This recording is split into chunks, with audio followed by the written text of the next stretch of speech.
Assalamualaikum warahmatullahi wabarakatuh. Perkenalkan, nama saya Niken Raidina Laksmi Timur, mahasiswa Pendidikan IPA Universitas Tidar, NPM 18103030358. Berikut ini akan saya jelaskan mengenai materi tanah dan keberlangsungan kehidupan. Gambar apa ini? Pohon tomat Di manakah pohon tomat dapat hidup? di tanah. Mengapa pohon tomat dapat tumbuh subur? Pohon tomat dapat tumbuh subur karena menyerap nutrisi yang terkandung di dalam tanah. Apakah tanah hanya berguna bagi tumbuhan saja? Organisme apa saja yang berperan untuk menyuburkan tanah? Apakah peranan tanah bagi makhluk hidup lain? Untuk menjawab pertanyaan-pertanyaan tersebut, mari kita simak video berikut ini sampai selesai. Tujuan pembelajaran pada materi ini, yang pertama, menjelaskan peranan tanah bagi kehidupan. Yang kedua, menjelaskan peranan organisme tanah. Yang ketiga, menjelaskan proses pembentukan tanah. Yang keempat, menjelaskan komponen penyusun tanah. Tanah merupakan komponen penting dalam keberlangsungan hidup di bumi, misalnya tumbuhan. Tumbuhan membutuhkan unsur hara atau nutrisi dalam tanah berupa mineral-mineral dan air. Peranan tanah bagi kehidupan. Yang pertama, tempat hidup tumbuhan dan hewan, serta bakteri. Tanah berfungsi sebagai tempat hidup bagi berbagai macam hewan. Selain hewan, pada tanah juga terdapat bakteri. Meskipun tidak dapat kamu lihat pada saat pengamatan. Bermiliar-miliar hewan dan bakteri hidup di atas dan dalam tanah. Yang kedua, penyedia dan penyaring air. Sumber air berada di dalam tanah, meskipun banyak juga yang terdapat di atas permukaan tanah, misalnya danau, sungai, dan laut. Yang ketiga, penunjang kesehatan dan penyedia keperluan manusia. Contohnya sebagai tempat tinggal manusia, untuk olahraga, dan tanah juga digunakan untuk membuat peralatan masak dan kerajinan.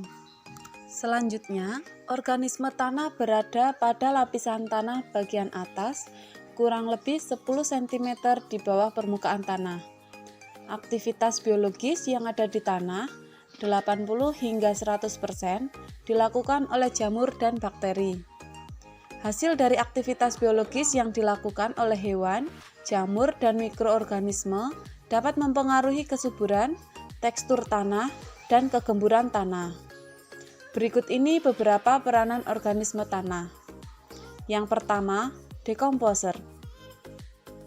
Organisme tanah melakukan dekomposisi atau penguraian bahan-bahan organik yang berasal dari sisa makhluk hidup. Keberadaan organisme tanah sebagai dekomposer dimanfaatkan untuk membuat pupuk kompos seperti pupuk dari bahan organik. Yang kedua, bereaksi kimia dalam tanah. Bakteri dalam membantu reaksi penguraian materi organik, misalnya bakteri Nitrosomonas, yang membantu reaksi penguraian materi organik kompleks yang berasal dari sisa makhluk hidup menjadi nitrat, senyawa yang dibutuhkan tumbuhan. Yang ketiga, pengurai polutan dalam tanah. Organisme tanah berperan sebagai agen biologis yang mampu membersihkan polutan dalam tanah. Organisme tanah menguraikan bahan kimia yang masuk ke dalam tanah, misalnya herbisida dari hasil pertanian. Yang keempat, mempengaruhi tekstur tanah. Berdasarkan teksturnya, tanah dapat digolongkan menjadi beberapa jenis. Jenis tanah ditentukan berdasarkan jumlah partikel penyusun yang paling banyak terdapat pada tanah tersebut. Partikel yang terdapat dalam tanah adalah pasir, liat, dan debu. Kemudian yang kelima, mencegah penyakit tanah. Pada kondisi normal, ketika tanah memiliki jumlah senyawa organik dan aktivitas organisme yang tinggi, maka organisme tanah dapat melawan organisme penyakit yang masuk ke tanah. Kondisi tanah yang normal dapat tercipta ketika aktivitas pertanian dan perkebunan tidak berlebihan dan tidak banyak menggunakan bahan kimia untuk pupuk dan pestisida.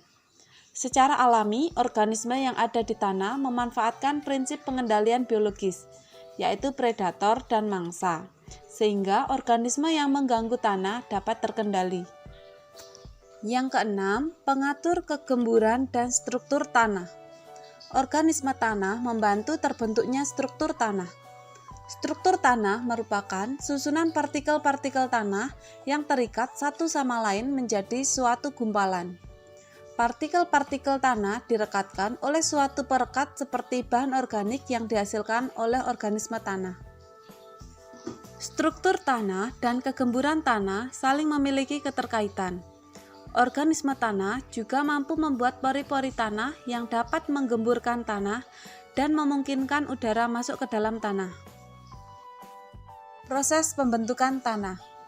Tanah merupakan campuran dari batuan yang telah lapuk, penguraian bahan organik, mineral, air, dan udara. Tanah terbentuk karena pelapukan fisik, kimia, dan biologis. Faktor fisik yang mempengaruhi pelapukan yaitu iklim, sinar matahari, curah hujan yang mempengaruhi suhu bumi, sehingga mempercepat pelapukan batuan. Pelapukan biologis dibantu mikroorganisme tanah dan tumbuhan. Faktor lain yang mempengaruhi pembentukan tanah yaitu tipe batuan, topografi atau relief tanah suatu daerah. Lapisan-lapisan tanah. Bisa dilihat di gambar, pada horizon A merupakan lapisan teratas yang terdiri atas campuran dari pelapukan batuan dengan berbagai tekstur, organisme hidup, dan zat organik. Horizon B merupakan lapisan yang memiliki kandungan zat organik lebih sedikit dibandingkan dengan lapisan di atasnya. Horizon C merupakan lapisan yang tersusun atas batuan yang berperan sebagai penyedia material untuk tanah bagian paling atas. Horizon D merupakan lapisan tanah yang tersusun atas bebatuan yang padat, keras, dan sulit mengalami perubahan. Komponen-komponen penyusun tanah. Yang pertama, batuan. Batuan merupakan bahan padat yang terbentuk secara alami, tersusun dari campuran mineral, senyawa, dan komposisi lainnya. Berdasarkan proses terjadinya, batuan ada 3, yaitu batuan beku, sedimen, dan batuan metamorf. Batuan dapat berasal dari magma gunung berapi. Batuan di dalam bumi mengalami pelapukan sehingga menjadi bahan pembentuk tanah. Komponen yang kedua yaitu udara. Meskipun tanah merupakan benda padat, tetapi pada tanah terdapat rongga-rongga berisi udara. Rongga udara terdapat di antara partikel atau butiran tanah, di antara batuan tanah, di antara batuan dan partikel tanah, di antara partikel tanah dengan akar tumbuhan, ataupun di antara akar tanaman dengan batu. Rongga udara juga dapat terbentuk oleh aktivitas hewan tanah, misalnya cacing. Komponen yang ketiga, humus.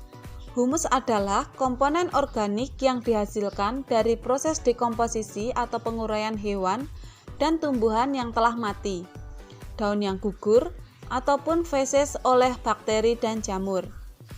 Humus merupakan tanah yang subur karena humus memiliki tekstur gembur dan banyak pori-pori sehingga memungkinkan terjadinya pertukaran udara.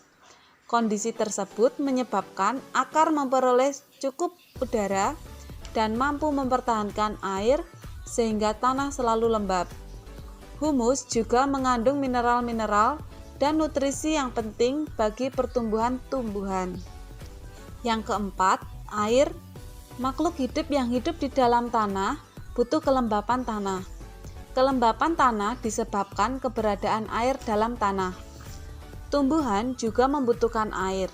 Air diserap oleh tumbuhan setelah menembus tanah dan mencapai akar. Yang kelima, mineral. Ion positif dalam tanah yaitu kalium, kalsium, dan magnesium. Ion negatif yaitu nitrat, fosfat, dan sulfat yang merupakan nutrisi bagi tumbuhan. Kandungan mineral dalam tanah yang berbeda-beda menentukan sifat dan karakter tanah. Tanah yang subur memiliki pH sekitar 7. Pada kisaran pH 7, Tumbuhan dapat menyerap nutrisi secara optimal. Warna tanah berkaitan dengan tingkat kesuburan tanah. Semakin gelap warna tanah, kandungan bahan organiknya tinggi. Komponen penyusun tanah yang keenam yaitu komponen organik.